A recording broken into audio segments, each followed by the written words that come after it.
Hello,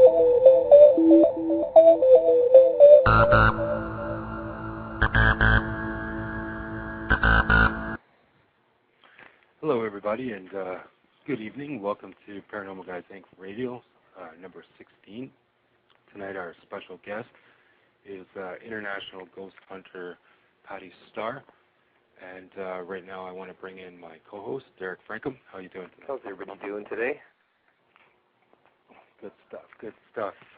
Had a little bit of rainy weather today here in Toronto. Hope everybody else's day was clear and sunny. But it's going to be a very interesting show tonight.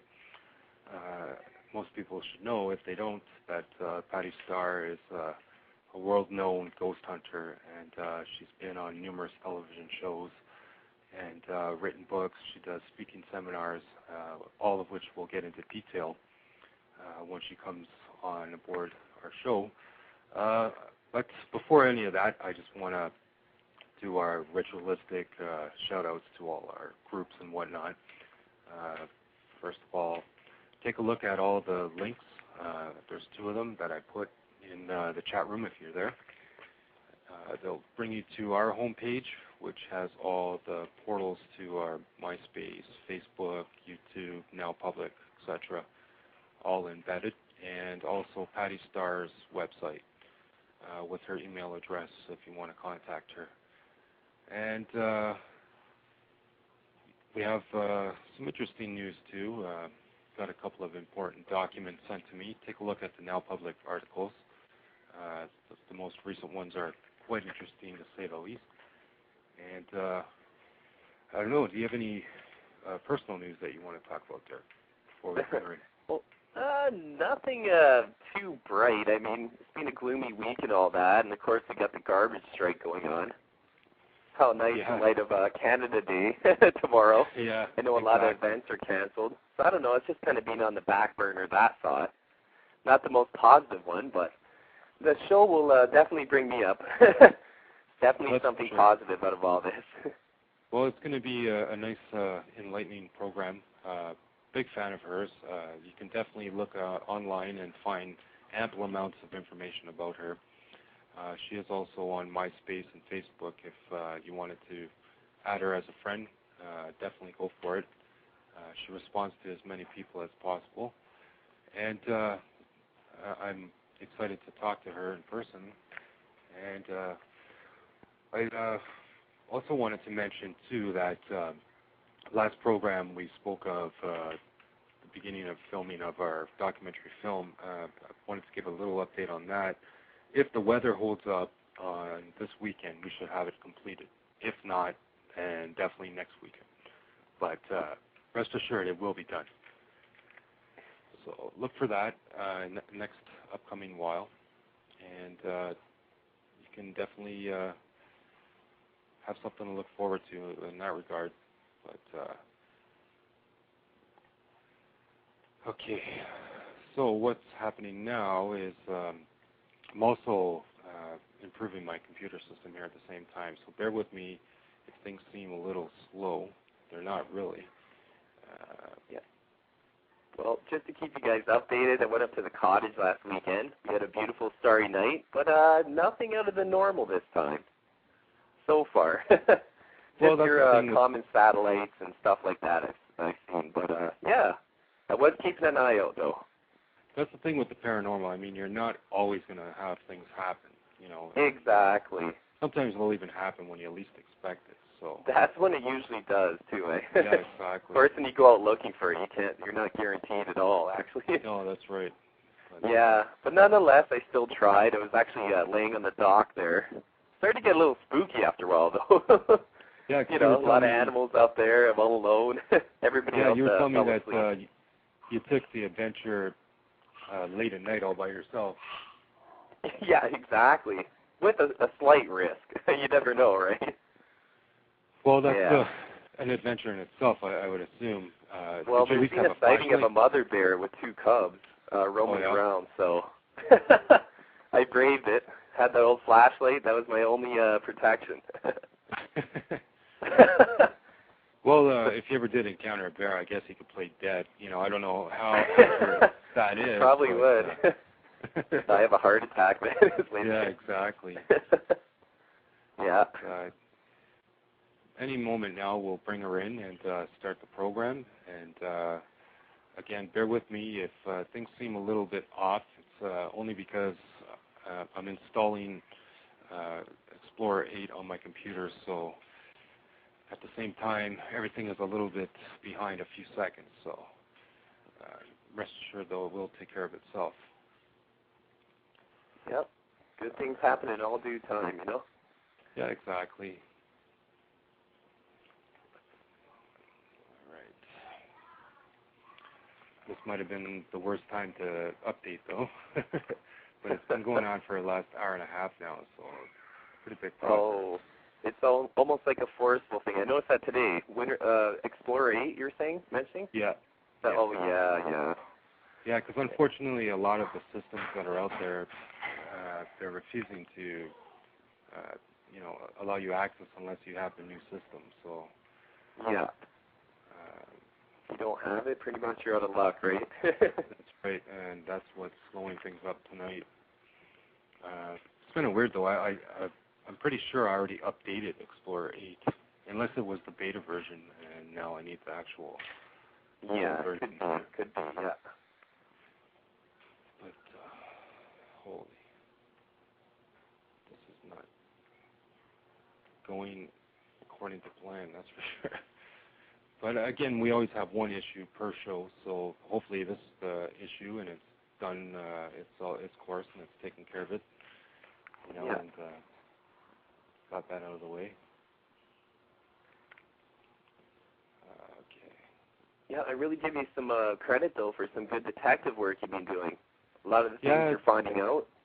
Oh, yeah, there's a lot of information researching, out there. looking around. That's the thing. If you look for the information, you'll definitely find it. You know. Oh, yeah. I've seen stories you've had before other people have had them. I'm like, oh, okay.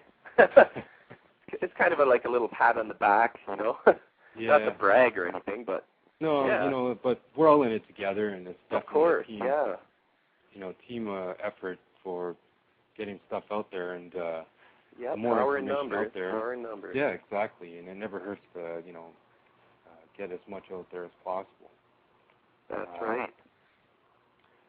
Okay, I'm again apologizing for this, but there is a server error coming from Blog Talk itself, so it's actually not my computer. But once I get that taken care of, okay, here we go. As I just said that, it fixed itself. And here she is. I'm going to bring her in and bring her into the show. Hello, how are you tonight? Hello, are you there? Hello, Ms. Starr. Oh, hey, is this Jason? It is. Well, it's good to talk to you tonight. It's an honor and a pleasure to speak to you. Thanks for being part of Paranormal Guys Inc. Well, how was your day today?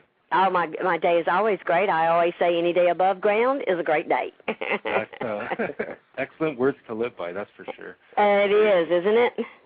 Yeah, and I just want to give people a little bit of information about you and go into detail of who you are. You're pretty much a world-famous ghost hunter, and you've had approximately 30 years' experience.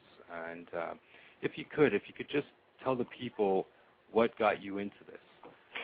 Was it personal interest? Was it things that you saw, read, heard, experienced? Well, I don't think my experience, probably how I got into this, is much different than a lot of ghost hunters out there. It started as I was a child, very young. And, of course, having parents that wanted to protect me and keep me from all harm assured me that there were no such thing as ghosts and that it was my, imagination.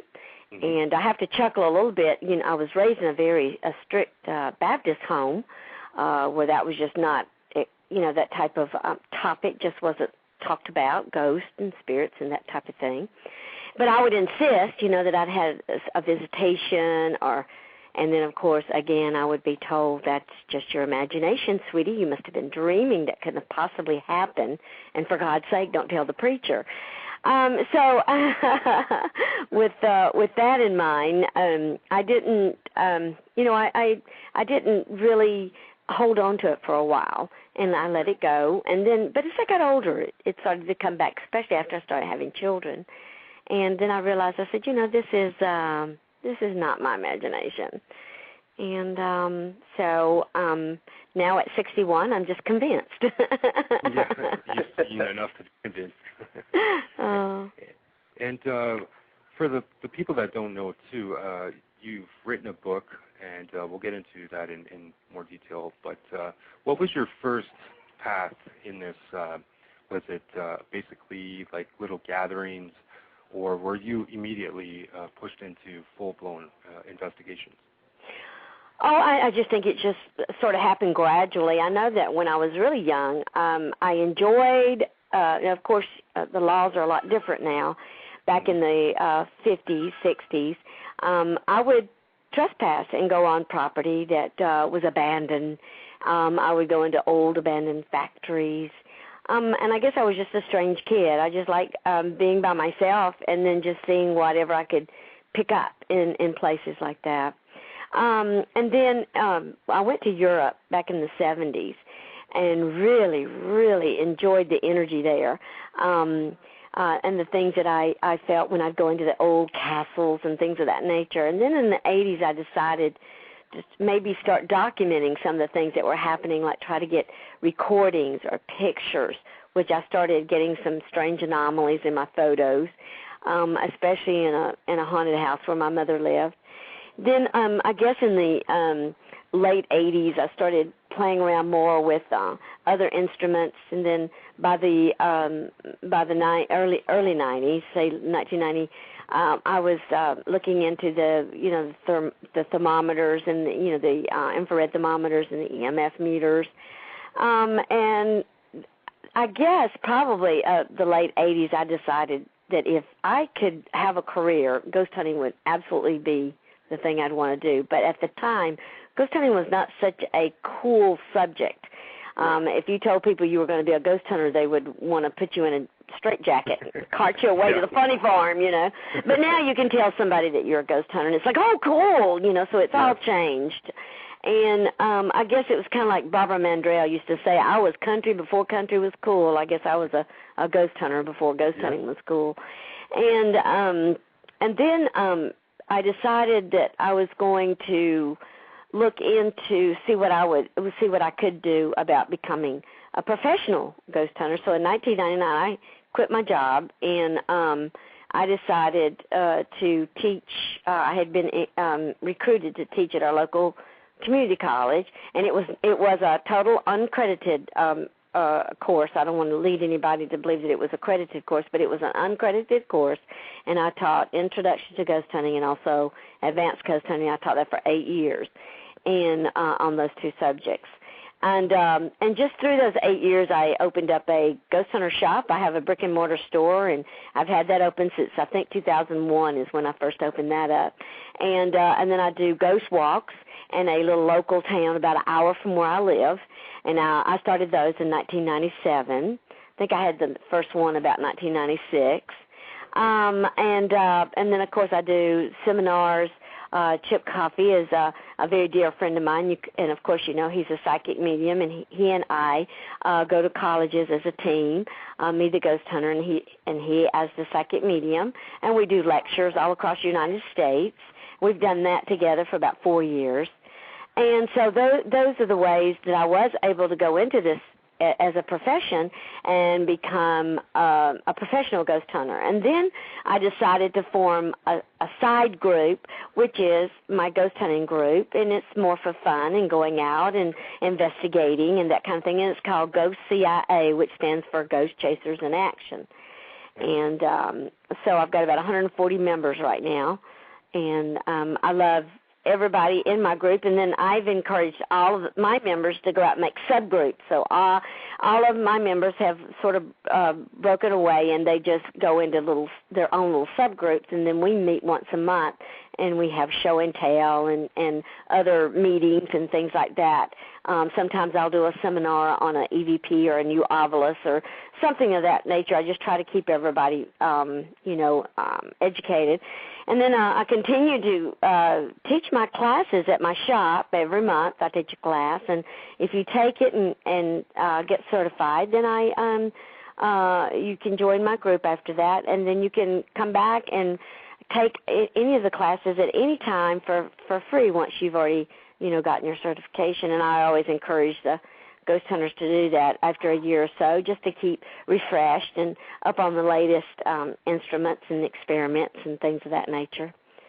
Well, that's a good lead about that, actually. Do you think technology has really helped improve things from to the more traditional methods of dowsing rods and stuff? Do you think it's, made it a little more easier or acceptable, or I don't know, I was just wondering.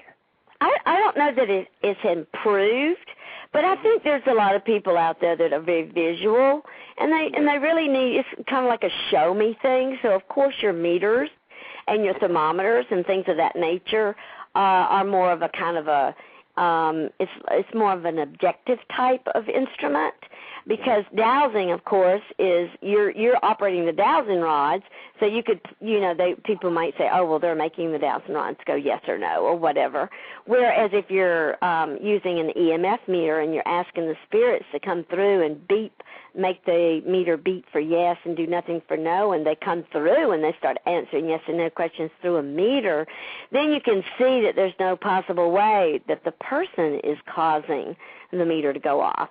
So I think there I don't necessarily feel like it improves the activity, because the activity I think is always about the same, but I think it improves maybe the validity and the credibility of what's going on. Accessibility, yeah. Yeah. How's your position on the Ouija board? Are you a proponent or an opponent of it? And, well, I for me myself, I like to use more of a positive energy that has a higher frequency, and the dowsing rods have a much higher frequency than the I call it a message board or Ouija board. Only because of the way it's used. I know that when you're using dowsing rods, the vibration is so strong and so high that a lower vibrating energy can't come through it. So you're more protected by using dowsing rods and having a safer experience than you would be using a Ouija board. But there are people out there that are very skilled at using a Ouija board that can control the session, and they're usually psychic mediums. And if you've got someone like that doing a session, then I would feel secure about that. But I really think you really need to know what you're doing when you're dealing with a Ouija board. That's a good point. And how would one enhance their abilities? Is there certain practices that they can perform, like? Would you suggest self-meditation or, acquiring some sort of gem collection? We asked a woman who practices Wicca, and she said that if you wear personal pendants, it amplifies. Is there anything that you suggest? Well, I'm a big proponent in just trying everything. In other words, when I go on a ghost hunt, I prepare myself with metaphysical instruments. I prepare myself with scientific tools and equipment. I prepare myself with as much visual aid and audio aid and everything that I can have at an investigation, because I feel like the more things that you have coming through different medias will help establish and make your data stronger. But I also feel that, for instance, I do carry certain stones, and sometimes you don't even have to know what the stone does. Somebody might just give you a stone and say, take this stone, it'll make your communication with the spirits better. Or take this stone, it'll make you sleep better at night or whatever. But if you study and find out what the property of the stone is, and you find out how the energy works, what happens is that you tune into that vibration of it because now you understand it, and then it does work even more. So it's always good to sort of know whatever ritual or whatever stone or whatever metaphysical tool that you're going to use. If you can have more of an understanding of it, it does, for me, I think it seems to work better. But the everyone has an electromagnetic field around us, and even inanimate objects.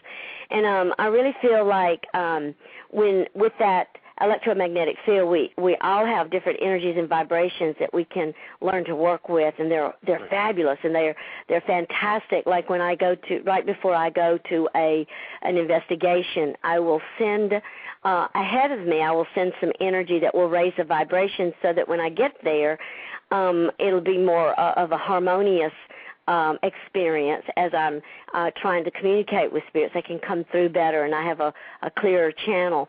And I think that's possible for anyone. I don't think you have to be psychic. I don't think you have to be a medium. But once you start learning to work with energies and know how the frequencies and vibrations and all of that work together, it really does help, I think, with ghost investigations. Yeah, you're totally right. It's more or less pay attention to your own senses, and the rest will all come into play. Absolutely. Good point. Very good point. And, positive intent, I guess, Pardon me? No, positive intent. I was oh my gosh, intent. Oh my goodness. Yeah, I wanted to ask that so badly. It kind of ties in as well. Can you put positive intent in a lot of these stones? Like, I've heard people say it records your consciousness, or your good vibrations, you could say. Yes. Yeah. I believe that. Yeah, and of course, when people ask me questions about, ghost hunting, spirits, or that type of thing, I always tell them that the way that I answer a question is just solely based on my experience and what I've learned. It doesn't make it a fact or true. I don't even have proof that there's ghosts. I probably never will, but I do think that I have some pretty strong evidence. And for me, I'm convinced, but I don't necessarily, when I answer questions or give somebody my opinion or address a certain situation, it's not to convert anybody or try to change your belief. It's just more or less just to share it. And I always tell people, if it sounds good, it makes sense, it's something that you could adapt to, then hold on to it. But if it sounds like so far out there, you're like, whoa, this lady's totally lost her mind, then just, let it go, and then just have fun kind of, hearing and learning something new, and then just go what feels good with you. I think that's what's so great about our ghost hunting community. We all have different talents. We all have different ways of interpreting information, either by sight or sound or smell or feel. And so it doesn't ever make anybody right or wrong. I just think it makes us different, which I think we should honor.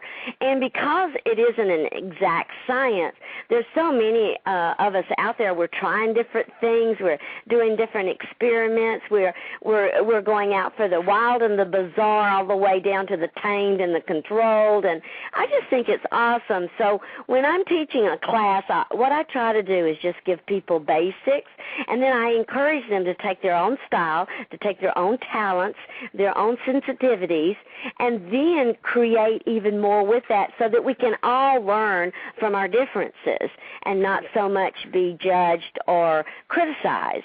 And I just think that this is an awesome field. I have met some of the most talented and awesome people, and I learn probably so much more from my students than I could ever teach. You have a really good point there, and I was just thinking here that, it's unfortunate that since the pagan era until now, like pretty much now, there's been a rebirth of the metaphysical sciences. If there was a continued effort all throughout the past 2,000 years, can you imagine the abilities people would have at this point? Absolutely. I believe in that. Like in the 1840s, when all these psychic mediums started coming forth and going into trances, if that hadn't been snuffed out, there's just no telling where we would be today. That's true. That's very true. I wanted to the ancients practice a lot. I love to bring that up a lot. The ancients, they had a lot of knowledge about things like that, metaphysical. Right, absolutely. That's for sure. Can you go into detail, if you can, about some of your most standout cases that just blew you away? And oh my gosh, I have. You know what? I do have. I've been so blessed. Oh my gosh, I've been so blessed. I do many seminars. I've probably got close to 20 different PowerPoints, and every single one of them have different evidence and stories. But I guess my most favorite one is when I did an investigation at the, it's in Paris, Kentucky, and it's an old abandoned TB hospital, of course. And I always promise that I'll say this when I talk about the abandoned hospital. I promise the judge executive to warn people that it is strictly off limits. It is a non-trespassing area, so if you do get caught trespassing, you will be arrested. But anyway, and I got talked with the judge executive and got permission to start doing investigations there, and even agreed on a couple occasions he let me bring the college group in, and we just had a phenomenal time there, got EVPs immediately and all types of fantastic photos and videos and all sorts of things. And I got this little girl that said, she said, I've been sitting here all day, and her voice is very sing-song. You can actually go to my website and listen to her. It's called the TB Hospital, and it's labeled, I've been sitting here all day.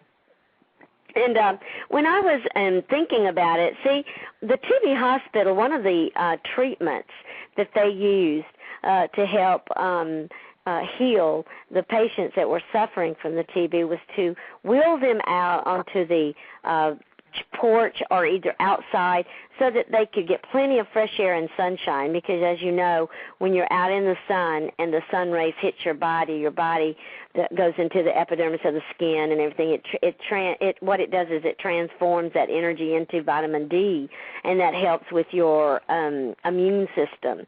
And so they did this quite frequently. Even in the winter time, they would roll the patients either out in their bed or either in a wheelchair or lounge chair so that they could get this sun. As a matter of fact, that's how the first electric blanket was invented. It was invented to keep these patients warm while they were being wheeled out into the winter so that they could get plenty of sunshine.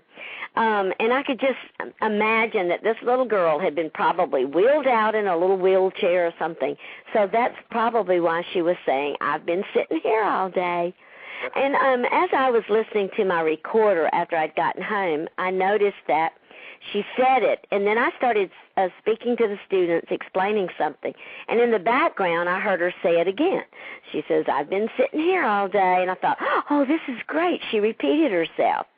But because I was talking, it was, if you didn't have a developed ear, you wouldn't be able to really hear her. I could hear her because I've been listening to EVPs for so many years, but I was afraid that if I played it for an audience, they wouldn't be able to hear that she was repeating that message. Except for right at the end of my conversation, I stopped speaking, and the very last two words you could hear her say very clearly, all day. So I thought I would go ahead and clip it. It made a pretty good EVP. So I went ahead and saved it, and I labeled it all day. I was getting ready to do a PowerPoint presentation, and I thought, I'm going to use both of these EVPs. I know the second one is weak, and they won't be able to hear the full sentence probably, but at least they'll know that she did speak again. And so I played the first one, which was the completed one, which said, I've been sitting here all day. There was nobody speaking when she said that. And then when I went into the other one, something strange had happened. My voice was now all garbled, and you couldn't hear me speaking. And as I'm playing it back from my computer, it's going, just making all kind of gurgly sounds. Yeah. And I'm like, what happened to my voice? And then all of a sudden, the little girl came through, and she said, did you get it in the camera? Oh, my goodness. Yeah, it changed inside my computer. And then I said to myself, what does she mean, did I get it in my camera? I can't get her voice in my camera. Oh, oh, she must have been talking about my camcorder. I ran back to my camcorder, and I rewound my audio, my video, and sure enough, in my video, I captured her saying the same thing. I've been sitting here all day, and it was much clearer and cleaner and crisper. She must have been standing right beside me, you know. And I thought that was really awesome. So that was that right there just put cold chills all over my body when I realized that she had changed the message in my computer. Yes. I always say this. I know they can affect electrical devices. Uh-huh. Yeah, most people I talk to tend to agree. I'm sure you might have experienced that too. Well, that's just my number one belief from what I've experienced as well. Well, I find that that a lot of times I'll get a great EVP and I'll be listening to them and I'll play them back, and then by the time I get home, they're gone. And and then also I was filming a awesome reunion with this fellow sitting in his mother's studio, and it was this bright orb that I caught just dancing around his head, dancing in his lap, and you can hear me going, oh my gosh, Freddie, she's all over you, she's here, she's there, and it lasted for a good minute. You know, that's a long time, you know, about a minute. And then he came over to the camera, and I turned it off, and I rewound so he could see it. And he was like, oh, my gosh, will you copy that? Can I have that? I would love to have that. Well, I promised him I would. I got home. I got busy. About 2 weeks later, he emailed me and said, I never received the clip. Can you please send it to me? I'd love to keep it. Went back to get it. Went to play it. And there's nothing there, but you can still hear me going, oh, my gosh, it's all over you. She's on your hand. She's by your shoulder. But there was nothing there. That's interesting. Yeah, I get it. Well, I get that. Yeah. I wanted to ask you, though, is there a possibility, I'm just going to play devil's advocate here, that if you go with all these electronic equipment into an investigation, it's almost like you're forcing the issue? Is there a better chance to get a real raw experience just going in with yourself with not a single piece of technology? Well, see, I used to do that all the time, and I used to tell my husband I always felt like that there were a lot of times when I felt like I did get more when I just had a camera and nothing else, and because it's just so simple. But I do believe that over the years that I do take the time to really explain what I'm doing and how the equipment works so that, you know, that they don't have any fear for it. And but a lot of times my husband and I will just pack up and I'll take a recorder and my camera, and that's it. And we get great stuff. So let me ask you, too, there's been countless Hollywood interpretations of ghost hunters. What's your opinion of the way they represent ghost hunters? For example, probably the best-known movie is Poltergeist. Is it based on pure fear, or is there some truth behind the actual story that they presented? Well, I saw, let's see, I think I saw the Poltergeist movie back in the early 80s. I'm almost sure it was the early 80s when I saw that, and I was thrilled to see a lot of the stuff that I was familiar with, like the A-port, when the watches and things fell from the ceiling through, and that's an actual happening. I've witnessed that, and I like the instruments that they use. But of course, you know, Hollywood has got to draw in, you know, like she fell into the swimming pool and all the dead bodies popped up, you know, and you know, of course, the hole that sucked the little girl into the TV. You know, all of that, of course, is Hollywood. But there was some truth, just like in White Noise. When White Noise started, I was called by 2 radio stations in my local area, and they asked me if I would go watch the movie and then give them they'd call me up and you know, do like a review of it, what I thought, because I was a ghost hunter in the community. And I said, oh, sure. Well, when it first started out, I was like, oh my gosh, this is great, you know, and it had actual EVPs that they played, and I liked that, and then it showed some of the technology, and I thought, oh, this is great. But then it got all Hollywood with the demons and the little things ripping him apart and killing him at the end. And I thought, but you've got to have, when you're in Hollywood, you got to make it to where you got to get butts in the seats, as they say. And if you have a story of a sweet little grandmother that died and came back and just watched over her little grandchildren, that's not going to sell. But then if she were to morph into this huge monster that ate the grandchildren, then you're going to sell a lot of tickets. So you just have to realize that they're not, TV doesn't sell the sweet and innocent. It sells the worst and the greatest, and and the demons and the negative. That's what's going to sell, and it's unfortunate, but they have to go with that. So I just tell my students to please realize that I don't think there's a real reality show at all on TV. They're all in one way or another a little bit scripted. They have to be. Otherwise, they just wouldn't be able to keep the show on very long, because it would become very boring if they didn't script it, and kind of had it to follow a certain speed or slow down at a certain time or speed up at a certain time. They have to. And as long as people realize that and just kind of take it as entertainment and not law, but, most people do take it as law. Well, how did they approach you to join the TV shows that you were a part of? Was it on your behalf, or was it chance encounters? Like, how did that work for you? When I got on TV shows, I guess I would be called and asked if I would participate. Now, I've been called by several different other places. The first thing I ask, is it going to be staged? And if it is, then I decline. And I just don't want to be a part of that. And also, if I was actually, I had a producer from HBO call me and ask me if I would do a show and with Penn and Teller. And I was like, oh my gosh, I knew who Penn and Teller was, and I thought this was going to be great. And I was pretty excited about that until I found out what the name of the show is, and I cannot repeat the name of the show on your show. Yeah, okay. I think I'm familiar with the whole premise. Basically, they wanted to debunk all kinds of paranormal stuff. Right.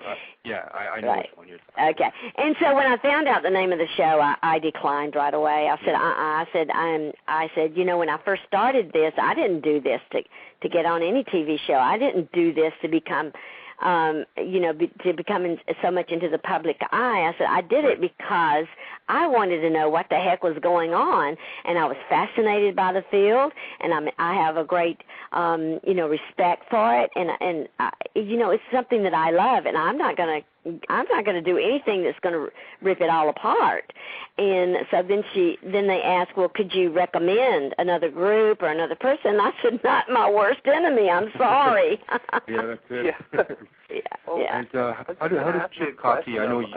Oh, sorry. Go on, Jay. No, go ahead. No, I was just going to say, I know you have numerous cases over the years, but I was just wondering, what is the most haunted place you've ever encountered? Oh, absolutely. There might be more than one. I'm not sure. There's more than one, but absolutely right now, hands up, Talbot Tavern in Bardstown, Kentucky. Talbot Tavern, hands up. And I've done over 200 investigations there. That's actually a great lead into this question. Is there any sites that you recommend people don't go just because of how haunted it is, or how, of a dangerous spot, other than the fact that it's you can't trespass? Well, to be really honest with you, and I don't know if it's because of my preparation before I go, I don't know how to explain this, but in all the years that I've been a ghost hunter, I've never run into anything evil or demonic. Now, I have run into hateful and spiteful and mean, but that is a whole different category than something that's going to possess you and turn you into a horrible demon. I have not run into that. I'm not saying that it does not exist. I am just saying for me, I have not run into that. And then until I do, I can't really report on it. I have, like I said, I have run into areas where you go into a room, you become almost sick, and your knees shake and you want to throw up, and the fear that grasps you around your heart is indescribable. Well, that does not mean that's an evil or demonic place.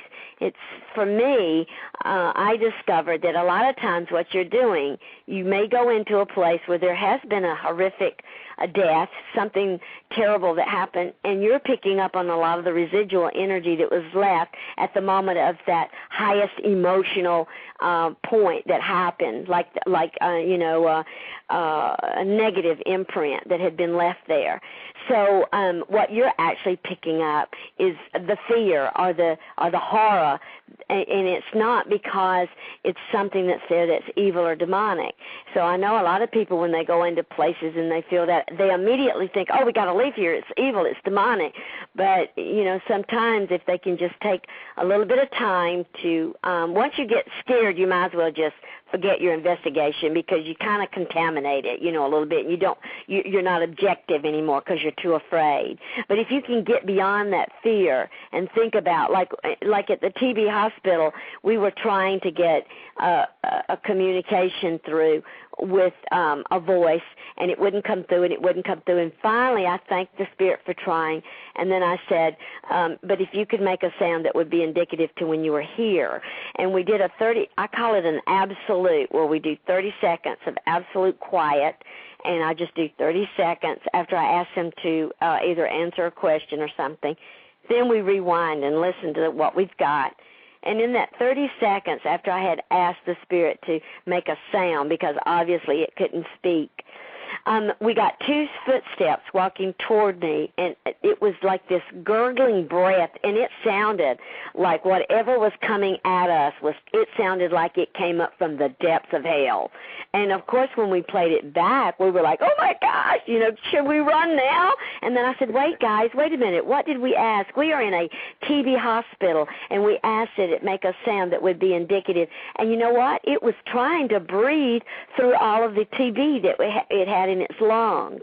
And so even though it sounded horrible, it was because of what it was going through. Immediately somebody could have translated that as the fact that there was a demon in the room with us. So that's why I really don't have any places where I feel like I've ever gone into that people should avoid because it was demonic or evil or so horrible that you just shouldn't go there. Well, here's a two-part question. One, do you have a wish list for persons or places that you would like to investigate and work with? And two, with the recent passing of Michael Jackson, have you been asked to try and feel for his spirit, or has it been too soon that you haven't had a chance? Oh, my God. It's funny that you asked that. I just had several dreams of him last night, and I don't know why. But they were wonderful dreams. I know there's a lot of people out there that may not have appreciated this young man, but I just thought he was a phenomenal person. I thought he was extremely talented. I know that he was different, and in our society, a lot of times we look at different and we think it's wrong, and I don't necessarily think difference is wrong. I think different is different. But I thought he was an extremely, extremely talented man, and I think that he brought a lot of positive issues to us. And I thought, his passing was very sad. And I really, the minute that I saw where he had passed, I immediately, what I do in cases like that, where it be a horse, like 8 Bells, when they had to euthanize her immediately at the Kentucky Derby a year ago, I immediately put them in what I call the light of love, and then asked for Archangel Michael and also Archangel Azrael to go to them immediately and help them with their journey across, so that they will have a smooth entrance. I had an experience with 8 Bells. I became very emotional through that experience, and I said a very, very long prayer for her, and in an attempt to help with whatever I could. And her spirit, as far as I was concerned, came to me just a few days later, and actually created a wonderful thing to happen for me. And I know it was an appreciation type thing. In other words, my husband gets a phone call from a producer from Washington, D.C., that says, we'd like to speak with Patti Starr, and he says she's not in right now, may I take a message? And they said, well, actually what we're trying to do is to reach this doctor. He was a veterinarian here in Kentucky that actually administered having to euthanize her, and they wanted to interview him. And now think about it. Why would they call me? Okay? And I'm like, what? And then it just so happened they had gone to my website, and they had seen where his wife had, I don't know if it was his wife or or someone related to him with the last name that had taken my ghost hunting course.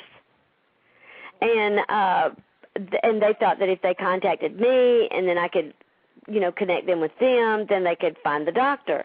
Well, when my husband told them what I did and everything, after they interviewed the doctor, then they called me and interviewed me and had me on a radio show in Washington, D.C. during traffic hour. And they said, I'm just quoting what they said, during my hour on the show, they had over 600 call-ins. Wow. So I thought that was her way of just saying thank you for helping me cross. Well, that's a great point. And I know there are countless people, including myself, that do believe that animals have their own spirits as well. Yes. Do you sense them as strong as you would a person, or is there a division between the two? No, I it's probably equally. But I don't feel like that we have a lot of ghost animals. I feel like when their time comes, they go back. They go immediately back to the light, the source, the God, whatever you want to call it in your belief or faith. But I think what we experience, though, so much is the residual of that energy. Like somebody will say, 2 days after my dog passed, I could still hear him scratching at the back door to go to the bathroom. But see, because he did that for 10 or 15 years, that's a residual type of energy, see. And or I felt him jumping up on my bed to sleep with me. I don't really feel, for me, now again, I'm just based this on my own experience, I feel like a lot of the animal contact that's made after an animal passes is a lot of the residual that we just kind of lock into because of our own frequency, because of our own vibration, being so used to having that animal around. Well, here's sort of an off-the-wall question.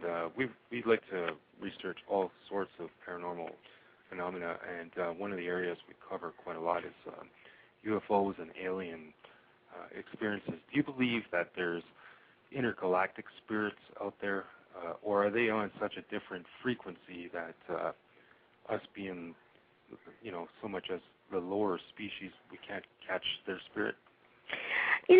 I do think that there probably are other universes with other life forms. I just don't think that they're the horror life forms. I just don't think that they're hideous and they're going to come down and kill us or eat us or try to fool us into bearing their alien children. I feel like, again, that's all Hollywood, but it wouldn't surprise me to find other universes and other worlds with other habitants. And I don't feel that they would be a whole lot different from us as far as maybe shape. I mean, I feel like they would probably walk upright and they would only have 2 eyes. And, I mean, they may be a little different. Their skin might be tougher or their vision might be smaller. I mean, there may be those kinds of differences. But I just don't think that they're more monstrous or hideous like the TV shows show it. But I think that there probably are other intelligent life. And that brings us perfectly into this segue of monsters and scare. You hold a big event annually, and it's called Scarefest. Can you let people know all about that if you can? Oh, Skip-Fest. Oh, my God. That is absolutely my love. I'm so blessed to have so many talented and wonderful people always around me, and I had a student that graduated and joined my group, and his name is Jeff Waldridge. And Jeff came to me one day and said, he said, Patty, I want to talk to you about something. Would you ever consider doing a horror convention? And I'm like, oh, I don't know. I'm not into that horror. I don't watch those, slice and dice and gory. That's just not my deal. Now, I do like stuff like Poltergeist or Sixth Sense or something to that nature, but just as so long as, people aren't getting whacked, And I said, I might consider doing it if I could, if we could divide it up and have horror and paranormal. I think that would be a good match. And, so we decided to do that, and my husband came in as a producer of it and a financial advisor. And so we started pulling it together. We worked for 2 years on it to build. Jeff himself, he started going to every convention he could go to, mainly to see what worked and what didn't work. And then we would come back and discuss and say, we got to have aisles that are bigger than this. We've got to have lines that are controlled by this. We need to have, we need to have a break room that would accommodate this. And he just really did his homework. And so then he started working on the paranormal stars. I started working on he started working on the horror stars, and I started working on the paranormal celebrities. And we just started bringing it together. And our first convention was an absolute blow us out of the chair success. And we got so many absolute wonderful comments from the stars. They said that in all the years that they'd been doing this, they made the most money. They were treated the best. And we did. We tried to treat everybody. We put them in the best hotels. We made sure that their every want and need was taken care of. We just got such good and of course I worked on the energy about a whole week before we all started to put everything together there at the convention center. And then this year we had such a success last year. We doubled everything. We doubled the space. We doubled the dealers, the guests, the seminar spaces. We're going to have an undead wedding. We're going to have a costume contest. We have the VIP party. Waverly is going to join us and actually have tours, like you could leave and go to Waverly and do tours. We've got the whole community is really working with us. We've got a haunted house group that's going to be opening their doors a month early for our convictionaires so they can go to that. The old historic theater is going to be playing horror movies after the convention closes. We've got all sorts of things, seminars and workshops. We've got Evil Lizard Fire that's coming, and they're going to be doing workshops on how to do the professional, movie type of horror makeup. And you can sign up for those courses. I'm not real sure what they cost, but and then we have other very talented people in the filmmaking industry that are going to be there to help people that may be starting out making horror movies and things of this nature. So we're really excited about that. And then this year we added a new category. We're going to have a reality TV celebrity group as well.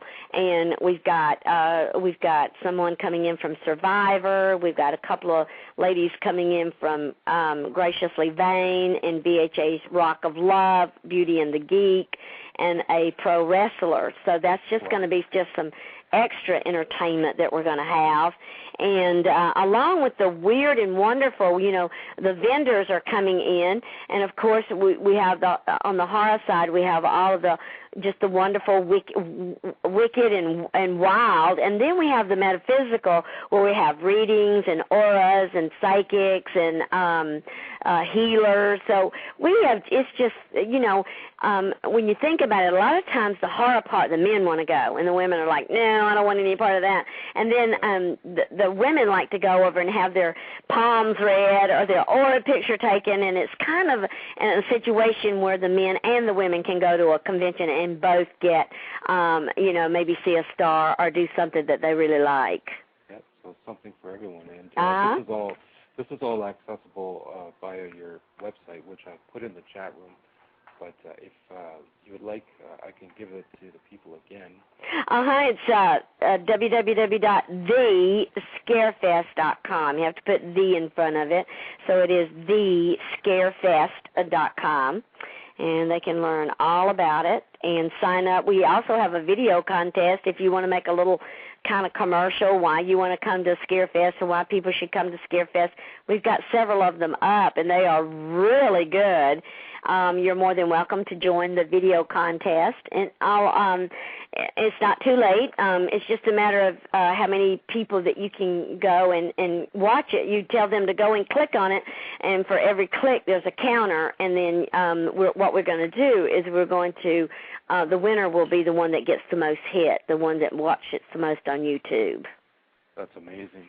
And if we can also talk about your book, for people that aren't aware of it, you wrote a book. Are you writing anything new, or are you, because you seem extremely busy, so. Oh, God, and on top of everything else, I am writing a new book. Oh, my goodness. Oh, I know. I'm hoping that, I don't know if, it's supposed to be finished in the fall, but I'm really not sure if I'm going to be able to get it finished, but there is a publisher out there, a wonderful, talented man that has put together a series of books. I think he was brilliant in doing this, and the series of book is called America's Haunted Road Trip.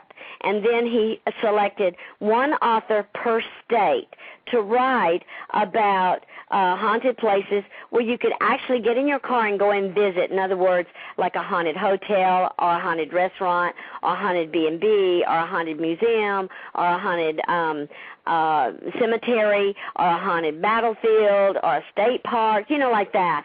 So people could say, hey, let's just get in the car and let's get that book that listed all of these haunted places, and let's just see how many we can hit in one weekend. And so I was fortunate enough to be chosen for the author for Kentucky, and I've had a lot of, the book's about halfway finished, and I've been real excited because I've been able to find out some new information about places where people have gone, like Waverly, and you hear about Waverly so much, but I decided to, if you're writing a ghost hunting book, you've got to write about Waverly in Kentucky, and but I found out some very interesting things. I was able to take a folklore and actually prove that it did happen, and so and talk with some of the original people that were there. So that was a real blessing in itself, and yeah, so I'm pretty excited about all of that. When do you get time to relax? Oh, I don't. I get up at 3 o'clock every morning, and I go until about 10 o'clock at night. My goodness. Yeah, and I go 7 days a week. I haven't had a day off probably now. I'm rocking on about 12 weeks now. I haven't had a day off. But we're coming to the very end of the show here, and I can't tell you how much of a blessing it was to speak to you and how quickly the time went by. Oh, gosh, it was such fun. Thank y'all so much. Oh, anytime. I would love to do this again with you. And, sure. Really go all out, and even if it's possible to have you come up to Canada and go on a ghost hunt up here, that would be absolutely amazing. Oh, wow, yes. If you ever hear of anybody having any kind of convention, just kind of plug my name in there. Maybe they'll contact me, and I could come up as a guest. I would love to do that. I love will it. Definitely get that in the works, and you may get a call sooner than later. Oh, I would. That would be grand. I want to say thank you very, very much for being a part of our show. Thank you so much, Jason. I appreciate it. Thank you. Thank you, Patty. And you have yourself a great night, and we'll talk to you soon. All right. Thank you. Bye-bye. Have a good night. we're down to our final seconds here. I want to say what a fantastic guest, and I hope everyone enjoyed the show. And stay tuned for our next program. It's coming up very soon on July 6th, and hope you can join us then. For Derek and Jason, this is Paranormal Guys Inc. Radio. Have a great night. Take care, guys.